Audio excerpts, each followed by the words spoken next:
ಎಲ್ರಿಗೂ ನಮಸ್ಕಾರ. ನಾನು ಅಶ್ವಿನಿ. ನಾನು ಇವತ್ತು ಮಾಡ್ತಾ ಇದ್ದೀನಿ ನಾರ್ತ್ ಕರ್ನಾಟಕ ಸ್ಪೆಷಲ್ ಗುಗ್ರಿ. ಗುಗ್ರಿ ಅಂದಮೇಲೆ ಯೂಶ್ವಲಿ ಗುಗ್ರಿ ಮಾಡೋದು ನಾರ್ತ್ ಕರ್ನಾಟಕದಲ್ಲಿ ನಾಮಕರಣ ಇರುತ್ತಲ್ಲ, ಮಗುವಿನ ನಾಮಕರಣ ಟೈಮಲ್ಲಿ ಮಾಡ್ತಾರೆ.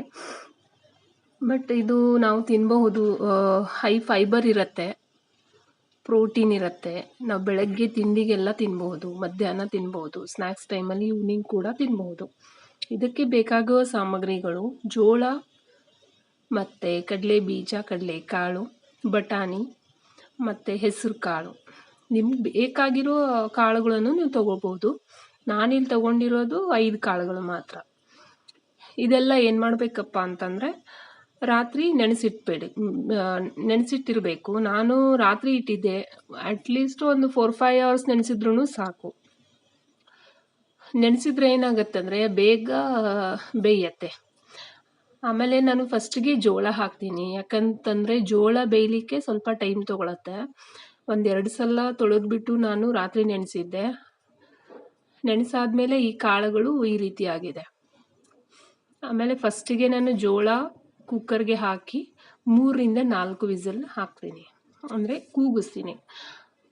ಅದಕ್ಕೆ ಸ್ವಲ್ಪ ಉಪ್ಪನ್ನು ಸೇರಿಸ್ಬಿಟ್ಟು ನಾವು 3-4 ವಿಸಿಲ್ ಕೊಟ್ಟು ಸೈಡಿಗೆ ಇಡಬೇಕು.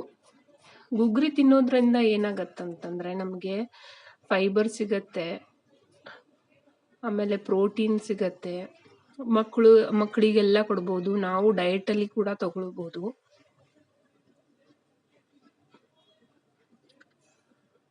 ನಾನಿವಾಗ ಇದು 3 ವಿಸಿಲ್ಸ್ ತೆಗೆದಿದ್ದೀನಿ, ಬೆಂದಿದೆ ಅದು. ಇವಾಗ ಎಲ್ಲ ಕಾಳುಗಳು ಇತ್ತಲ್ವಾ, ಆ ಕಾಳುಗಳೆಲ್ಲ ಹಾಕಿಬಿಟ್ಟು ತಿರ್ಗಾ ಅದನ್ನು 2-3 ವಿಸಲ್ಲು ಕೂಗಬೇಕು. ಕೂಗಿಸಿ ಅದನ್ನು ಸೈಡಿಗೆ ಇಟ್ಕೋಬೇಕು.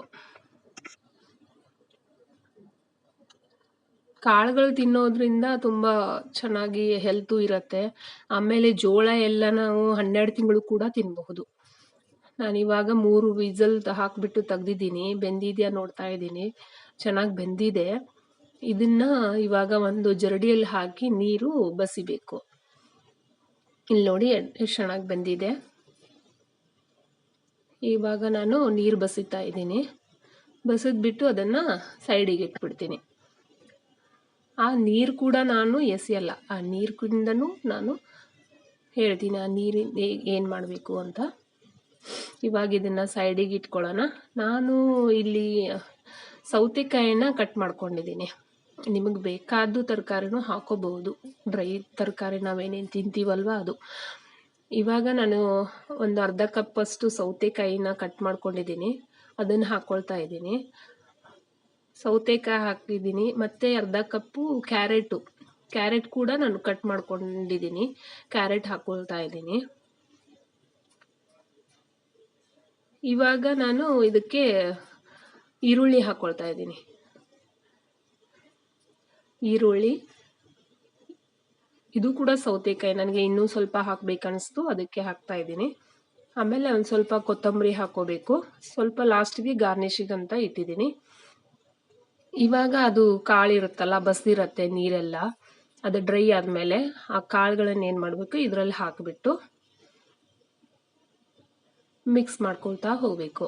ತಣ್ಣಗಾಗಿದೆ. ಇವಾಗ ನೀವು ಸ್ವಲ್ಪ ತಣ್ಣಗೆ ಮಾಡ್ಕೊಳ್ಳಿ, ತಣ್ಣಗೆ ತಿನ್ನೋರಿದ್ರೆ. ನಾನು ಸ್ವಲ್ಪ ಇಮ್ಮಿಡಿಯೇಟ್ ಕೊಡೋದಿತ್ತು ಅಂತ ಹೇಳ್ಬಿಟ್ಟು ಮಾಡಿದೆ. ಇನ್ನೊಂದು ಸ್ವಲ್ಪ ಚೂರು ಉಪ್ಪು ಹಾಕ್ಕೊಳ್ತಾ ಇದ್ದೀನಿ ಟೇಸ್ಟಿಗೆ ತಕ್ಕಂಗೆ. ಬೇಕಾದರೆ ನಿಮ್ಗೆ ಇದರಲ್ಲಿ ಚಾಟ್ ಮಸಾಲ ಹಾಕೋಬೋದು, ಪೆಪ್ಪರ್ ಪೌಡ್ರ್ ಹಾಕೋಬೋದು, ಅಥವಾ ಪ್ಲೇನ್ ಖಾರ ಪೌಡ್ರ್ ಹಾಕೋಬೋದು. ಅದು ತುಂಬ ಚೆನ್ನಾಗಿರುತ್ತೆ. ನಾನಿಲ್ಲಿ ಸಿಂಪಲಾಗಿ ಮಾಡಿದ್ದೀನಿ. ಯೂಶ್ವಲಿ ಚಾಟ್ ಮಸಾಲ ಎಲ್ಲದರಲ್ಲೂ ಬೇಡ, ಖಾರ ಎಲ್ಲ ಬೇಡ ಅಂತ ಸಪ್ಪೆ ತಿನ್ನಬೇಕು ಅನಿಸ್ತು. ಅದಕ್ಕೋಸ್ಕರ ನಾನು ಸ್ವಲ್ಪ ಬರೀ ಉಪ್ಪು, ಲಿಂಬೆಹಣ್ಣು ಹಾಕಿ ಮಾಡಿದ್ದೀನಿ. ಇದರಲ್ಲಿ ಖಾರ ಹಾಕಿದ್ರೂ ತುಂಬ ಚೆನ್ನಾಗಿರುತ್ತೆ. ಇಲ್ಲ ಹಸಿಮೆಣಸಿನ್ಕಾಯಿ ಕಟ್ ಮಾಡಿಬಿಟ್ಟು ಸ್ವಲ್ಪ ಬಾಡಿಸ್ಬಿಟ್ಟು, ಎಣ್ಣೆಯಲ್ಲಿ ಬಾಡಿಸ್ಬಿಟ್ಟು ಹಾಕಿದ್ರೂ ತುಂಬ ಚೆನ್ನಾಗಿರುತ್ತೆ. ಒಬ್ಬೊಬ್ಬರು ಟೇಸ್ಟ್ ತಕ್ಕಂಗೆ ಇರುತ್ತೆ. ಆಮೇಲೆ ಲಾಸ್ಟಿಗೆ ನಾನು ಟೊಮೆಟೊ ಹಾಕ್ತಾ ಇದ್ದೀನಿ. ಮೊದಲಿಗೆ ಟೊಮೆಟೊ ಹಾಕಿದ್ರೆ ಏನಾಗುತ್ತೆ, ಕಲಿಸ್ಬೇಕಾದ್ರೆಲ್ಲ ನೀರು ಬಿಟ್ಕೊಂಡು ಅದೆಲ್ಲ ಚೆನ್ನಾಗಿ ಅನಿಸಲ್ಲ ಅಂದ್ಕೊಂಡು ಹಾಕ್ತಾ ಇದ್ದೀನಿ. ಇವಾಗೆಲ್ಲ ಉಳಿದಿರೋ ಕೊತ್ತಂಬರಿ ಹಾಕ್ಬಿಟ್ಟು, ಅರ್ಧ ಲಿಂಬೆ ಹಣ್ಣನ್ನು ಹೋಳ್ಬಿಟ್ಟು ಅದರ ರಸ ತೆಗೆದ್ಬಿಟ್ಟು ಹಾಕ್ತಾ ಇದ್ದೀನಿ. ಇವಾಗ ಅದನ್ನು ರಸ ಹಾಕಿಬಿಟ್ಟು ಎಲ್ಲ ಮಿಕ್ಸ್ ಮಾಡಿಕೊಂಡು ತಿನ್ನೋದಕ್ಕೆ ಈಗ ರೆಡಿ ಆಗುತ್ತೆ. ಇಲ್ಲಿ ನೋಡಿ ಎಷ್ಟು ಚೆನ್ನಾಗಿ ಕಾಣಿಸ್ತಾ ಇದೆ ಅದು. ಮತ್ತು ಹೆಲ್ದಿ ಕೂಡ, ಮಕ್ಕಳಿಗೆ ಕೂಡ ಕೊಡ್ಬೋದು. ಎಲ್ಲ ಥರ ಇದು ಇರುತ್ತೆ, ಕಾಳುಗಳು ಇರುತ್ತೆ, ಯಾವ ಕಾಲದಲ್ಲೂ ತಿನ್ಬೋದು.